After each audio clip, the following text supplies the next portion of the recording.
Þetta bara, þú veist, 2-1 tap á móti Keflavík. Þetta mikil vonbrigði? Já, mjög mikil. Keflavík vinnur bara leikinn sanngjarnt. Hugarfarið í dag var því miður bara langt undir því sem við samþykkjum hérna í KA og ég bara virkilega reiður yfir hvernig menn mætti leikinn. Það áhyggjuefni? Hugarfarið? Já, það áhyggjuefni.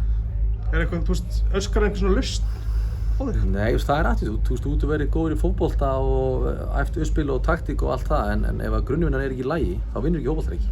Og Keflavík með það í lagi í dag. Og ég veit ekki hvort við heldum myndum bara rúlla yfir þá því að við fáum marka á okkur þá erum við búin að fá aðvarnir áður. Og þú veist, staðan 1-1 og maður vil bara sjá betra attitút og við þurfum bara átt okkur á því í KA að menn þurfa að stíga upp. Í seinni hálfleik gjörsamlega þögn á vellinum þegar staðan 1-1 á heimavelli og svo í lokin þegar við setjum Keflavík undir pressu síðustu 20 mínútur þá finnum maður koma aðeins orku og fá fólki í stúkunni með en þetta ekki það sem fólki í stúkunni sá og við erum ekki ánægð með frammistöðuna. Áhugaleysi, fannst þér það? Ég veit ekki með áhugaleysi, bara attitút sem ekki í lagi. Þú veist, við erum seinir í alla pressu, við vinnum ekki aðra boltana og eins og ég segi, við töpum sanngjarnt. Ég veit að við fáum döðafæri og við skjótum með stöng og svona, það hefur lendir undir og þú veist, fínt að reyna að pressa eitthvað á þá en þetta bara eitthvað sem við þurfum að átta okkur á og þetta ekki í lagi. Hugsaðu þegar þið komist yfir bara, við erum heppnir hérna? Já, ég hugsaði það. Við áttum ekkert skilið að vera yfir leiknum en þetta flott mark en bara varnarvinnan í liðinu er ekki nógu góð og við þurfum að átta okkur á því að fyrst kemur hugarfarið og svo getum við talað annað og það þýðir ekki að tala það að KA muni bara að hrökkva í gang að því bara, þú veist, við erum neðstir í töflunni með 1 stig, áttum ekkert meira skilið í dag og menn þurfum bara að átta sig á því. Mér alveg sem að hvað þú ert góður, ef þú ert ekki tilbúin að leggja það fram þá spilar í KA. Hugsaðu að gera breytingar bara strax á liðinu í fyrri hálfleiknum sjálfum? Já, ég hugsaði það, en svo bara við komumst yfir og maður vonast til að menn myndu kannski vakna en því miður bara var það ekki og ég veit ekki hvort það var svona mikið högg að við náðum ekki að klukka það og einhvern veginn komumst ekki inn í leikinn en þetta er ekki flókið, við þurfum bara að rífa okkur í gang, ég þarf að gera betur, leikmenn þurfa að gera betur og attitútið þarf að vera gott því að annars skiptir hitt engu máli. Gerir breytingar í hálfleik, vantarlega þess að reyna að hrista upp í þessu. Daniel Djuric tekinn út af, það bara taktísk breyting? Ég bara valdi að taka hann út af og annan leikmann og bara gera sem ég taldi best fyrir lið. Og ég hef getað tekið út af helviti marga eftir fyrri hálfleikinn en ég valdi að gera þessa breytingu og mér fannst við aðeins skárið í seinni hálfleik en við töpum leiknum og við þurfum að gera betur. Það er leikur á móti Þór í næsta leik, heldur það sé svona, er það góður leikur fyrir ykkur núna á þessu tímabili?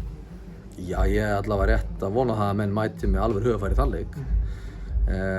Því að ég get lofa að Þórsararnir mæti með alveg hugafar. Ég hef búinn að horfa á síðasta leik og þú veist, við vitum alveg hvað býður okkar. Við vissum líka alveg, þú veist alveg, þú mætir ekki inn á völlin með rétt hugafar og tapar fótboltaleikjum. Sér engum alveg hvað liðið heitir. Og ég ætla rétt að vona að ég fái alvöru svar við þessu þegar við mætum Þórsararnir. Var eitthvað sem kom þér óvart hjá Keflavík?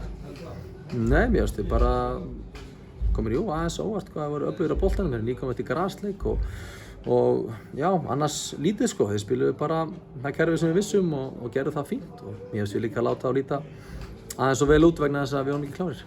Umræðan KA hefur verið hæg byrjun undanfarin ár, óttast að það haldi bara áfram svo umræða?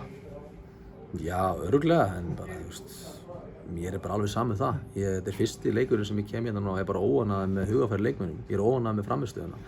Þetta er langt mót og við allavega ekki tala um við sem komum í gangi eftir þennan leik, það er alveg á hreinu. Þannig að við þurfum við þurfum bara að setja hausinn á okkur og gera þetta sem menn. Við þurfum að fá grunnvinnu í lagi, þá erum við góðir. Leið og gerum það ekki, þá vinnum við ekki fótboltaleiki. Er eitthvað jákvætt sem þú tekur þér þessu? Já, þau ekki aðeins að leiða með að róa mig niður og sjá leikinn. Jú, ég meina Oliver stóð sér vel og flottur og ég gaf hann fyrir hann að skora sitt fyrsta mark. Það er alltaf jákvæðir punktar. En það er bara þannig að þó er bara 2-3 sem er ekki ónýtt í fótboltaleik, þá er erfitt að vinna.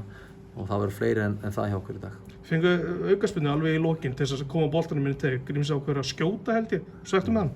Nei, hann var ákveður að skjóta til best. Ekkert mjög skrimsing á svingt í leikinn. Og hann náði svona að búa til einhverju hluti og ég meina í lokin erum við skjótum með stöng og þyrstum á það og hann var líka döðafæri ekki veit að teig sem skýtur yfir og þú veist, bolti rennur fyrir marki sem er enga Rodrín á að klára, við sköpuðum alveg. En það á ekki að þurfa að taka 70 mínútur að kveikja okkur, það á ekki alltaf að þurfa að lenda undir til þess að fara að taka á því. Þú hlýtur að þrá að vinna fótboltaleiki og fá stig og ég þarf að sjá það í næsta leik. Heldurðu að þú veist bara hugsaðu eftir leik, ég valdi vitlaust byrjunarlið, eitthvað svoleiðis? Nei, ég gerði það nú ekki, allavega ekki ennþá. En En þú veist, ég held að það hafi ekki skipt öllu máli þó við setjum einhvern einn annan í staðinn fyrir annan, þú veist, það var ekki það sem er að. Það er of margir og það sem ég þarf að vinna í núna, það er hugafæri í leikmönnum og það er bara verkefni sem að verður gaman að takast á við. Takk fyrir þetta.